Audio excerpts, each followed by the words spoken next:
Welcome to கிருபை property Chennai. உங்களை வரவேற்கிறேன். வணக்கம் மக்களே.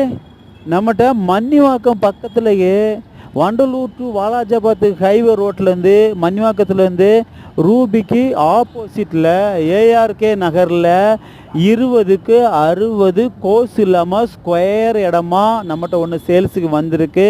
டிடிசிபி அப்ரூவ்டு பிளாட்டு, லோனுக்கு எலிஜிபிள் இருக்குது. இந்த இடத்துக்கு முன்னாடி பார்த்தீங்கன்னா 24 அடி ரோடு தான். இந்த இடம் பக்கத்துலேயே சுற்றி வீடெல்லாம் இருக்குது. 24 ஹவர்ஸு தாம்பரத்துக்கும் நியூ கேளாம்பாக்கம் பஸ் ஸ்டாண்டுக்கும் ஷேர் ஆட்டோ பஸ் வசதி இருக்குது. பக்கத்தில் ஸ்கூல் இருக்குது, சூப்பர் மார்க்கெட் இருக்குது, எல்லா வசதியுமே அமைஞ்சிருக்கு. இந்த இடத்த நீங்கள் மிஸ் பண்ணிடாதங்க. இந்த இடம் வந்து டிடிசிபி அப்ரூவ்டு பிளாட்டு, லோனுக்கு எலிஜிபிள் இருக்குது. இந்த இடம் வந்து பார்த்தீங்கன்னா ஸ்கொயர் ஃபீட் ரேட்டு 4000 ரூபா ஃபைனல் ரேட்டுன்னு சொல்கிறாங்க. நீங்கள் பக்கத்தில் என்கொயரி பண்ணிக்கிட்டு இந்த இடத்த முடிக்க வந்தால் போதும். பக்கத்தில் லேஅவுட்டுக்காரங்க 4500 5000 ரூபா சொல்கிறாங்க. நம்ம வந்து 4000 ரூபா தான் ஃபைனல் ரேட்டு சொல்கிறோம். இந்த இடம் உங்களுக்கு பிடிச்சிருக்குன்னா கிருபை ப்ராப்பர்ட்டிஸை மறக்காமல் சப்ஸ்கிரைப் பண்ணுங்கள். Thank you so much.